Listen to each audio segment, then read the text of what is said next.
जिंदा खुदा से दिल जो लगाते तो खूब था जिंदा.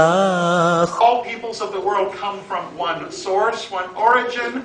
How, yes, I know there was evolution and things like that, and eons before things there were galaxies colliding and big bangs, many things. But the world as we know it seems to have come back about 5,000 some years ago. We trace as best we can our lineage back there, but the whole human family comes from that one atom there. To say several things. There's a unity to the family. To say that if one was to kill a person of that, it's if you're killing the whole world because everyone is unique in the image of God, in the image of Adam for that. And so that is the beginning. Already today in the synagogue we have this, the beginning for a whole Jewish world outlook, a unity of creation, a one God where there's not a rivalry of gods, not a God of one country against another country. There's a whole creator of the whole world that theoretically puts together a theme for the unity of the whole world. Theoretically, I say, because it's never practical, that's left to the world to come out there. It's already hinted at already in the Bible. Because it says, God created this world to be done. That's what it says in Genesis in the translation. He created this world not all together there, not altogether complete, but to be done. There are things to be done in this world. There are places to go about, things to be looked at, ideas to be explored, technologies to be developed, things to be looked at. There's going to be places fraught with danger in this quest, but that's what the life is about here. That's what creation is on its way. Something we have to be very realistic about when we're talking about peace is indicated in a word, and just the two letters of the word that indicates it, the creating of man. What we read today, Vayitzer ha'adam. God created him, but it has two-letter yuds there, the small letter Vayitzer ha'adam. It could be written with one letter. Why is it grammatical having the two letters there?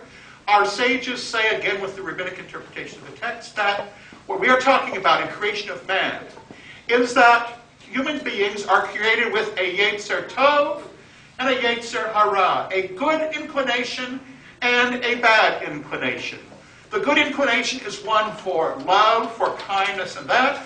The bad inclination is for greed, injustice, hatred, power, domineering, all sorts of things. But they're both created by God.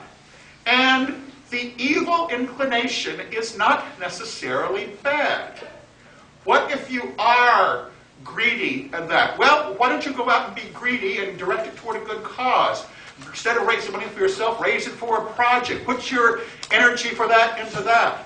If you want to fight and are pugnacious about things, fight for a good cause. Fight for injustice. In other words, you can use those negative energies in the right way as long as they're directed in the right way. They both come from God. This is something we have to note about in history. We cannot be naive about this. And people's thoughts are constantly involved with this. And there's thoughts of the world were evil from their very youth and that God wanted to destroy the world there. But no, we found no, we're able to do it. So we do have these evil inclinations within us. Society brings things out. It brings out things in the media, brings out lust, it brings about aggrandizements about things. We have to be able to get a hold of these things, be able to master these things on our personal level, on our community level, and then ideally on the whole world level, what we have. We always have to be concerned about religious truths, religious ideals, peace, love, justice, very good thing, marvelous things. But we also have to be realistic about the structures of power in the world and how religion takes a position towards those. And I'm going to make this a test for all the religions here tonight, all the religions you find, to see if the religion, including the one I'm representing myself, holds up to that religion. How do you deal with power? It says in Deuteronomy, it says we are talking about justice, shotrim, shotrim. You shall put before your gates officers and judges. Both of them, officers and judges. If you just put judges at your gates, they might be able to decide the law very well. They might be able to give very eloquent arguments about the law. But if it's not ultimately enforceable, and it cannot ultimately bring about a change of things, what good does it do? If you have phony justice systems, improbable, impossible, unactualizable justice systems, what good do they do? On the other hand, if you have only officers and no justice, no judges, no judicial system, that becomes a police state, and there are obvious abuses of that. So you have to get those two together. Show between officers and justices. I'm going to suggest a book. It's going outside of my tradition. It's a Christian theologian, Paul Tillich, wrote a book a number of years ago. I mentioned this book. It's very succinct. It's a short book, and it was also one of the favorite books of Martin Luther King. He said he was tremendously inspired by this book. It was called Love, Power, and Justice. Paul Tillich. Let's see if you've got it in the library here. About 100 pages, not hard to read. He's a bit hard as a philosopher, but easy to follow that. Love, Power, and Justice. What does this mean? It means we have to have all of those. I see people where I am in Halifax many times. I'm on an interfaith council there. And some groups come there, and they have lovely ideals. It's beautiful. Such beautiful souls come there. And they do things. They've got such lovely ideas. There's meditation. There's all kinds of marvelous things. But there's no way to actualize that. There's no understanding of how to bring that out into a larger social framework. There's no way that they have to confront adversity and evil when it comes about. And so this is what we have to have. Something that is only involved with power, as I said, it could be abusive, and then you have to have other things to do it. But you have to have structures of power to be able to use correctly by religious institutions, by religious ideals, to be able to have world peace together. You have to have great, declarations of human rights, seeing the people in God's image, but you also have to have UN peacekeepers, various types of alliances. They're going to be able to enforce that in the right sort of way. This is a big challenge to us. We can find many examples where it doesn't go to the point of that. All religions nowadays are facing tremendous challenges with the way the world is becoming, with the corporate governance of the world. It's beyond nation states anymore. It's international companies running things. There's a whole threat of secularization that comes from various intellectual currents, whole ways of things. We're all being challenged by this. And so, as we come here tonight to think about this, we've got a lot to think about, a lot of tough questions to ask us. Are we just having vapid religious ideals that don't have any concrete application anymore? Or do we have something that can really make a go with things to see in that? Let me just leave it at there. We'll see if we make sense with questions afterwards. Thank you very much. The Reverend Norman McPhee was born in Cape Breton. He graduated from St. FX in 1954, studied in Toronto, and was ordained a Roman Catholic priest on June the 1st, 1958. In 52 years of ministry, he spent 43 years in various parishes throughout Cape Breton. He also spent 8 years in Tegucigalpa, Honduras, and 1 year of study in Chicago. Currently, he's a parish priest in Glace Bay with 4 parishes. Father Norman McPhee. We had a priest at one time, and he was notorious for giving long sermons, very long sermons. But at the beginning of each sermon, he always took off his watch and put it on the pulpit.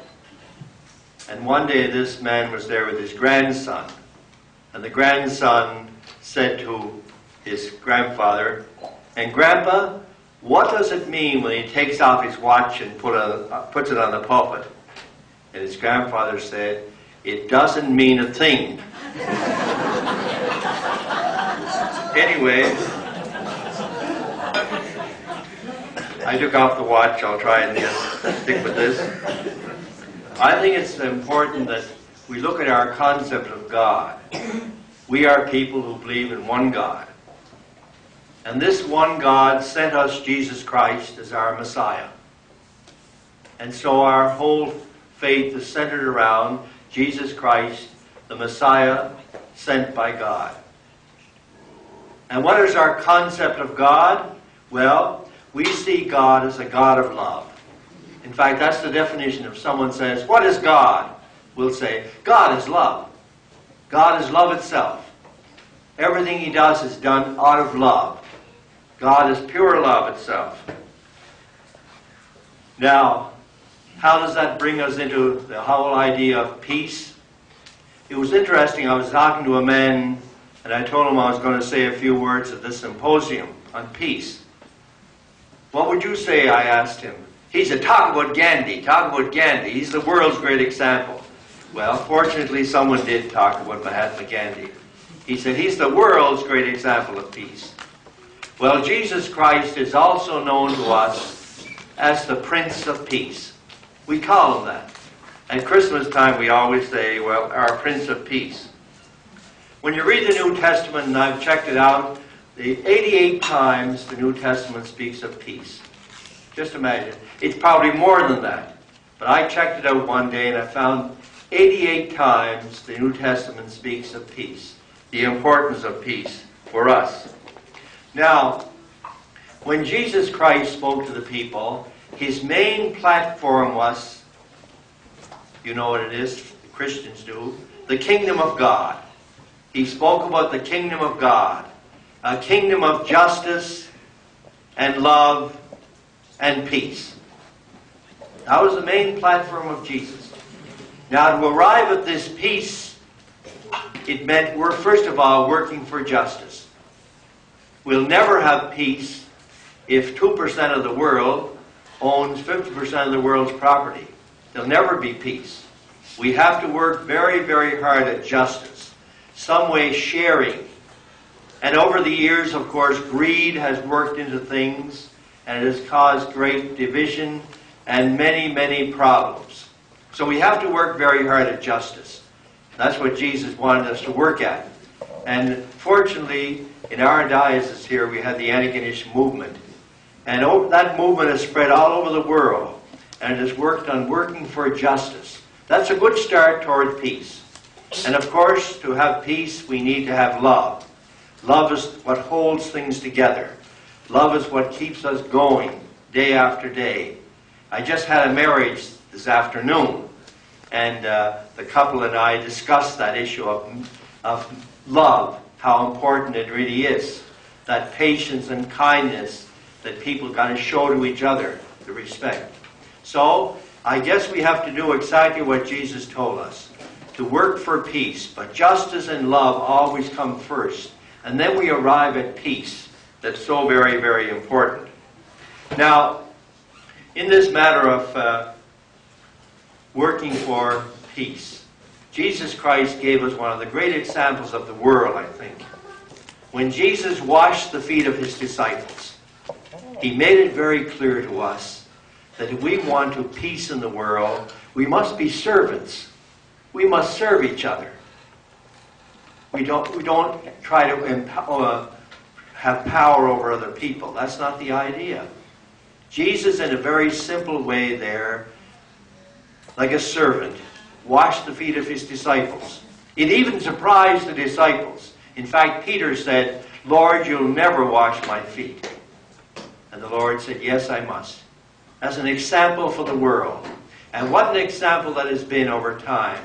Jesus Christ, the King of the universe, sent to us by God as the Messiah, and here he is washing the feet of his disciples. It's a wonderful example for all Christians to look at. So,